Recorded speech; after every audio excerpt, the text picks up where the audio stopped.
Right.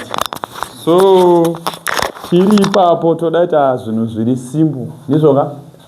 Right. Nyaya iri panapa da kuti muteererese. Handika mapoints atsanangurwa zvakanaka panapa i2 chete kunoko.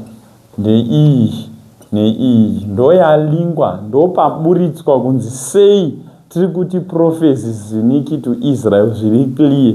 Handika pamwe pese nyaya dzadzichitaurwa pati dzadzichisirwa panzira. Tikuwirirana here vanhu vaMwari. Right. So what you need to know as a candidate ada kupasa Zimsec.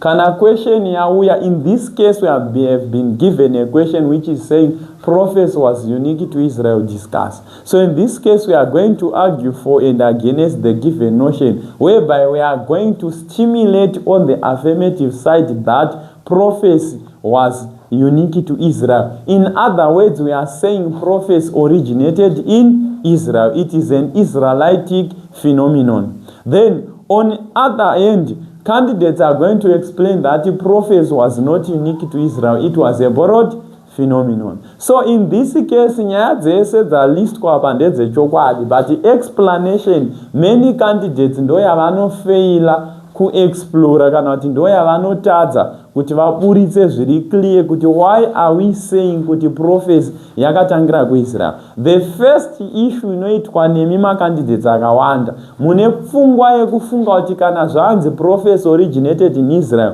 kuno kuti nematheory hake ini ndinofarira kutaura inonzi political theory, handika neinonzi kingship theory. Handika ainini handiwanzomasiya, iyi ndeya EM crossing. Handika iyi tunoiona muna Bishau naMazodze ndeya EM cross inobhesa pana 1 Samuel chapter 10. So I'm going to use these two theory to excrete or to display why I am saying prophecy originated in Israel. Imimi munozoconnecta ese matheory ataurwa. Uku kundichangonopa 1 ndo explain. Tikunzwanana? So, zvamunoita imimi, take in consideration the verdict that prophecy originated in Israel with the use of the political theory. In the political theory, it is where we explain that prophecy originated in Israel with the institution of Moses, whereby Moses had liberated the Israelites out of yoke of bondage for 40 years. The Israelites have been the slaves of the Egyptians for 40 years. And according to Exodus chapter 3, Moses was given a call to Yahweh in order to liberate the Israelites. That's the political theory explains. And as a result, Moses managed to liberate the Israelites out of yoke of bondage through the process. And he led them for 40 years in the wilderness until they reached Canaan, their promised land from Abrahamic covenant. So, the uniqueness which shows that this prophecy originated in Israel is that in ancient Near East,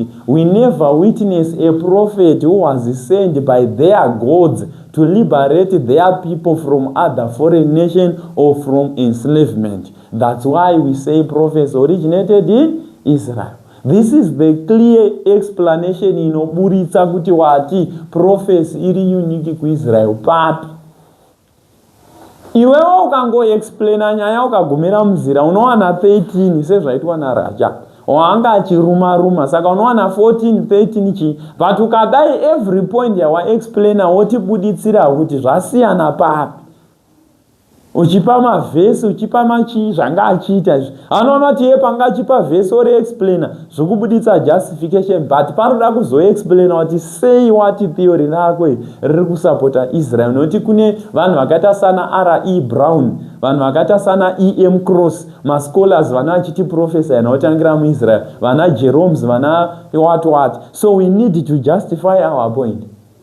Taurirana. Then to Bataita kingship theory. I'm just explaining these two. This one they were explained. According to kingship theory, it is basing on according to E.M. Cross as a scholar from the book Bishau and Mazodze, from the book Anderson, they explain that prophecy originated in Israel, whereby Israel was transformed from a tribal monarchy, and from a tribal monarchy to a kingship monarch. In a tribal monarch, it is where Israel was not formulated as a nation. each tribe was having its own father who was beheading it.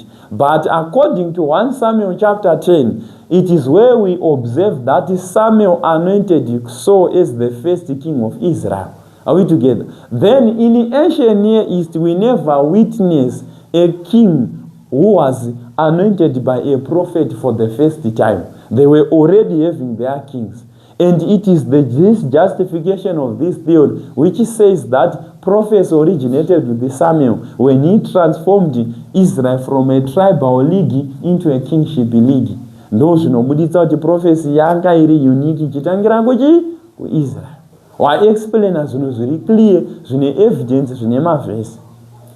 Taurirana. Saka haisi nyaya yekungowawata kuti kingship yazodai. So many people they think kuti ku-A level kunomakwa ma-points ne-explanation. Kunokuti nomaka analysis. Uri kumboti chi. You must have the ability to analyze between the lines. My teacher used to say, you must see the amount of sugar yaiswa mu coffee, which analyze kuti maiswa sugar yakawanda sei. This is what we need to see in your essays. Tukubatan. Then here apa ndangotaura wana asi kukatsanangurwa zvako zviri clear.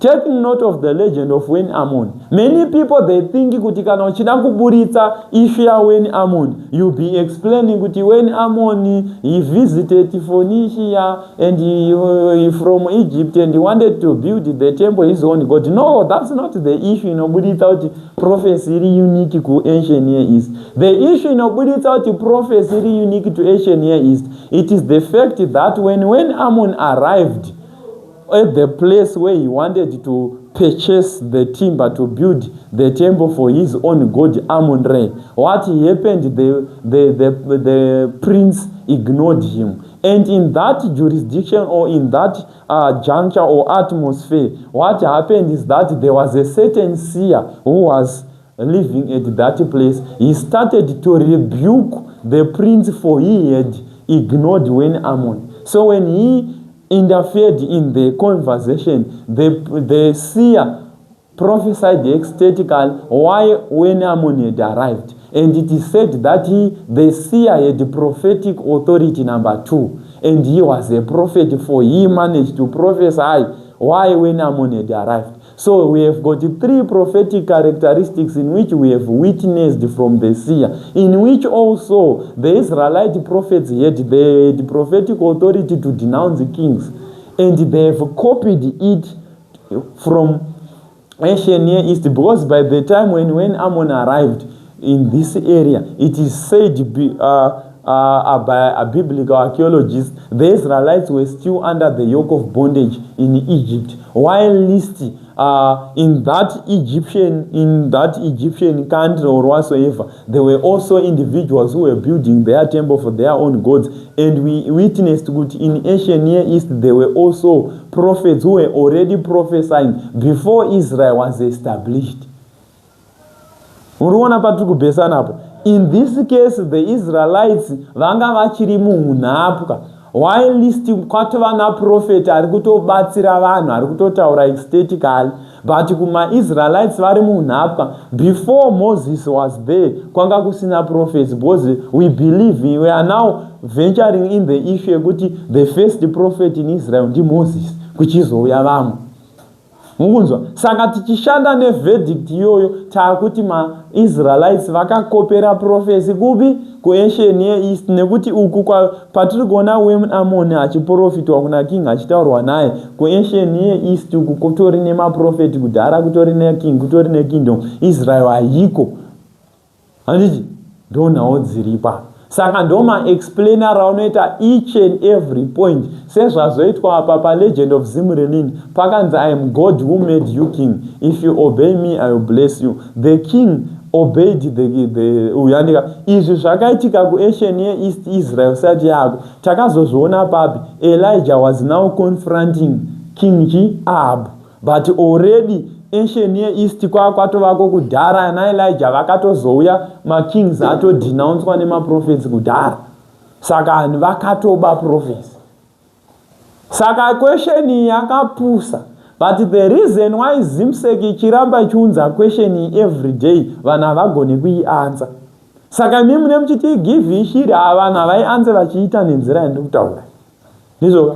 So for questions, for evaluations, you can ask me. Zvamunoda kunzwisisa totaurirana tonzwanana. Handiti? Ndoonawo dzacho. Prophecy kana yauya ngaipaswe. Handitika?